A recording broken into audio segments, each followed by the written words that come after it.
Hey everyone, welcome to another episode of What the Dementia by Bambu Care. I'm your host, Brianna Wilson. I'm a certified dementia practitioner and the founder of Bambu Care. So in today's podcast episode, we're going to talk about a pretty big hot topic, and that is navigating the battle of bathing. And honestly, it can be one of the biggest care challenges for dementia care partners. Now, in a previous podcast episode, episode number 45, I highlighted 11 reasons. It was like 10 and a bonus. Why people with dementia may refuse to shower. And so, if you haven't listened to that episode, I'm going to link that in the description box, and I highly encourage you to check it out, okay? For today's episode, what I want to do is highlight 6 things that you do not want to do when attempting to bathe someone with dementia. And then I want to give you a little nugget of advice at the end, okay? So for those who may not know, we do have an upcoming webinar and live Q&A called Navigating the Battle of Bathing with Dignity and Success. And that will be hosted on June 27th at 7:30 p.m. Central Standard Time. And there will be a 7-day replay available. So even if you can't make it live, you'll definitely want to be sure to still register so that you can receive that replay. And I know for some of our listeners who are in other countries, it's like 2 or 3 o'clock in the morning for you guys. So if you want to still catch that replay, please be sure to register, okay? During the webinar, you will learn effective strategies to overcome bathing challenges, learn how to increase your partner's cooperation, promote independence, and discover helpful products and alternatives to traditional baths and showers. And again, this webinar is open to all care partners no matter where you may be in the world, okay? Now, there is a $20 ticket fee, and that's in USD. We understand that any amount is an investment, and we definitely don't take any of your investments lightly, and we do try to make everything we offer as accessible as we can, whether it means offering it for free when we can or charging a reasonable fee for the offering, the time that's put into it, and the value that you will receive, okay? If you've been a follower of Bambu Care for a while, you know I always say that I am not a salesy person because it's true. I will never blow up your email inbox, and I will never guilt you into investing in something because that's just not my style. I just like to put the information out there and hope that those who need it most will learn about it, discover it, and then make the decision for themselves. But with that being said, here is what I will say. If bathing is an area of care that you are struggling with, please do not let the ticket fee discourage you from attending. Our webinars are so much more than me just yapping at you for an extended period of time, and then that's it. For one, you get a 7-day replay, which is already a perk, because I myself have signed up for plenty of webinars that I ended up not being able to attend, and then oftentimes there was no replay available, or if it was only for 2 or 3 days, and so I still couldn't watch it. And I know why people and companies do this, but I personally don't like it. So we don't do that here at Bambu Care, okay? Also, we try to make our webinars as interactive as possible to help keep you attentive and engaged. And so you will see poll questions throughout. And sometimes I ask quick yes or no questions that you can participate in by using the chat. And we always provide resources and handouts to help you better implement what you've learned into your care journey. So, for example, one of the resources that you will receive for this webinar is a bathing product and equipment guide that you will have at your fingertips even after the webinar is long over. You also have the opportunity to ask me any questions that you may have in real time. And when you confirm your registration, we also have a section that asks you about your biggest bathing challenge and if you have any specific questions. For those who register soon enough, I'm able to make sure that the webinar is addressing your specific concerns and questions if I'm able to. And for those who've registered after I finalize the presentation, again, there's always time to ask your questions at the end of the webinar. If you have time, I have time, because I try not to schedule anything for myself after our webinars, okay? So again, if bathing is a challenge, please join us and let us help you, okay? And then just real quick, if you didn't know, we are currently hosting our seasonal release for Bamboo Dozens, where all of our previously released puzzles are available for a one-time individual purchase until June 22nd. So if you think your partner would enjoy and benefit from a beautiful large 12-piece puzzle, definitely check out bamboodozens.com and see what we have available. Also, if you're interested in subscribing for July's puzzle, you can also do that through the website as well, okay? So let's go ahead and get into the topic at hand, 6 no-nos and an important little nugget at the end, okay? So there are so many issues that can come up with poor hygiene and not bathing, right? And the three biggest things is skin issues, infections, and odor, right? And so because of this, we can be a bit adamant about wanting to get a person with dementia to shower, especially the odor part, because after a while, people can begin to smell pretty strong, and then you notice it doesn't just linger on them, but also in the rooms they frequent, right? Which can be very upsetting to a lot of people. Now, what I've noticed is that when there is an odor present, regardless of how many days have passed, care partners are likely to feel what I call kind of like a false sense of urgency to convince their partner to shower.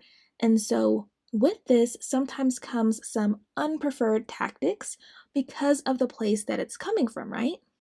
So, number one, do not tell the person they haven't showered or tell them that they stink. Sometimes this happens because we think if we let them know, like, hey, it's been 10 days, you haven't showered, and you're beginning to smell, they will say, oh, really? Well, you're right, I better shower. But that's not what happens in most cases. What happens is that the person will become defensive, not believe you, and nothing gets accomplished. But now both of you are upset with one another, right? It's important to know that there comes a certain point where people living with dementia lose the ability to be self aware, and this is due to changes in the brain and changes in the senses. So, if I don't think I look dirty or unkempt and I can't smell myself, then I don't see a problem because I think I would know, right? I've never had a problem with that before. But that's not the case anymore. And so here lies part of the problem, okay? Number two is related to number one, and that is do not argue with or try to convince. And honestly, this goes for any topic. Just as strongly as you feel about whatever you're saying, they feel just as strongly about what they believe and what they are saying. So it's really going to be a lose-lose situation. You're going to go round and round in circles. It's going to be exhausting for the both of you, and it could potentially taint the relationship, which will likely make them less agreeable to more than just a shower, especially if this becomes a consistent pattern of communication. Number three is do not threaten or punish. So, some examples that I've heard caregivers say is if you don't shower, you're going to get an infection, or if you don't shower, you can't come with us to XYZ. Now, some people don't see the problem with this because it can be effective. I'll admit that it can be effective. Mom or dad showers, and now everyone is seemingly happy. But what we have to think about is the tactics that are being used and the feelings that they are evoking. Why are these tactics even effective, okay? So, when possible, we want to avoid fear based tactics or manipulative exclusionary tactics because emotional memories are stronger than event memories, and those bad feelings can end up spilling into other things or manifesting in other ways that you may not be able to connect right away. So, let's just not do that to our partners because there are better ways, okay? Number four is do not ask, do you want to shower? Or are you ready for your shower? Are you ready to shower? The safest and least effortful answer is always no. And so that's the path that most people will take. If I say no, nothing about what I'm currently doing has to change. And so that's the safest answer.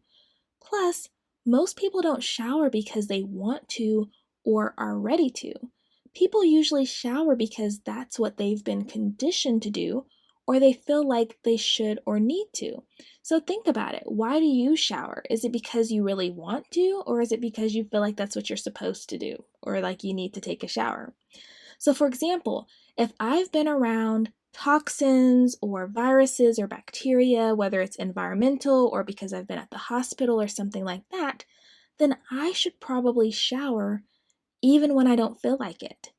If I've been playing out in the garden and I'm sweaty and I have dirt and plant bits all on me, I should probably go shower even though I don't really want to because, well, I'm tired, right? You get where I'm going with this?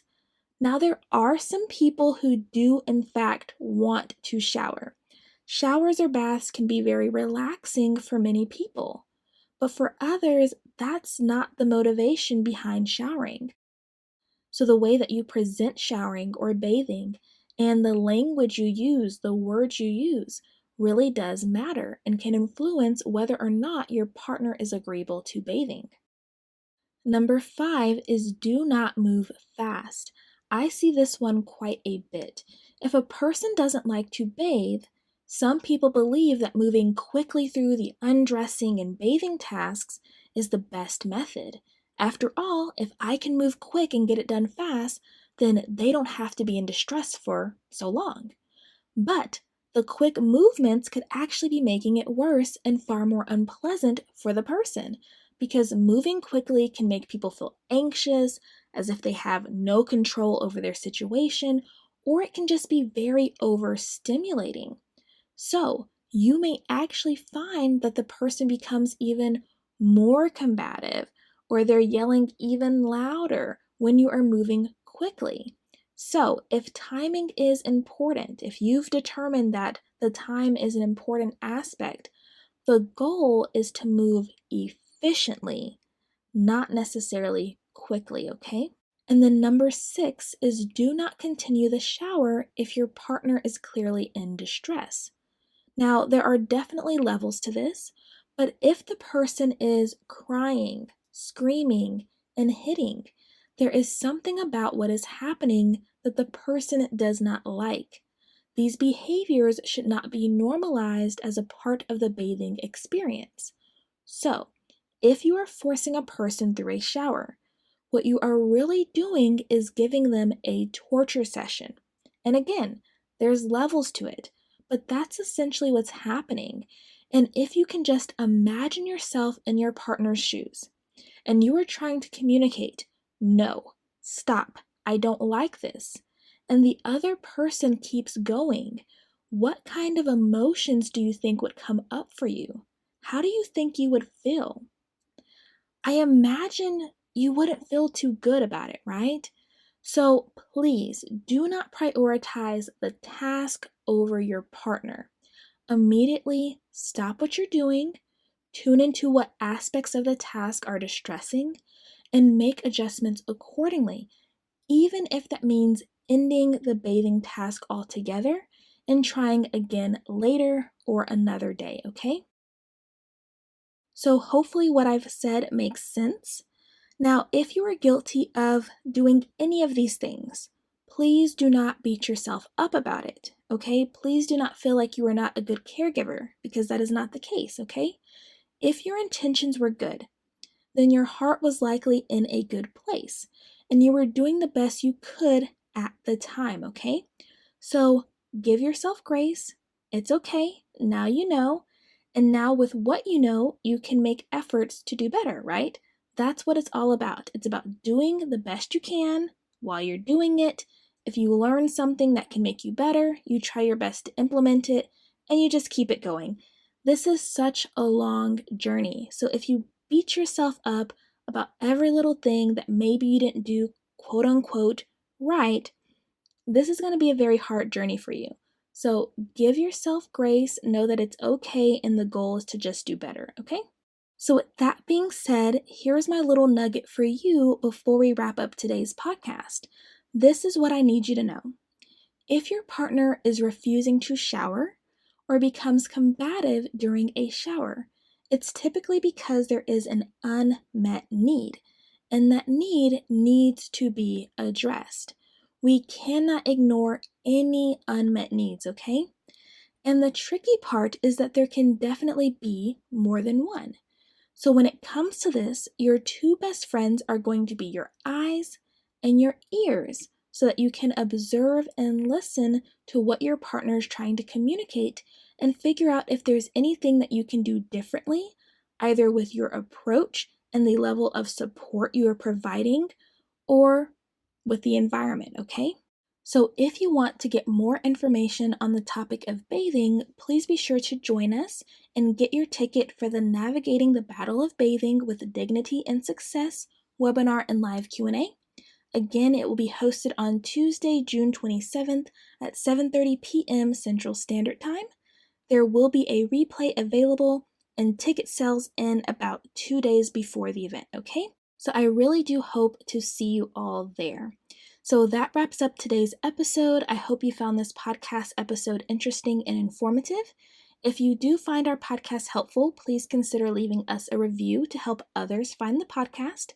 If anyone has any questions, comments, or future podcast requests, remember you can send us an email at podcast@whatthedementia.com.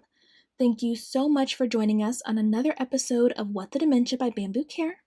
We look forward to catching you on the next episode. Take care, and until next time, stay strong, care on, and remember, you are not alone. Bambu Care is always here.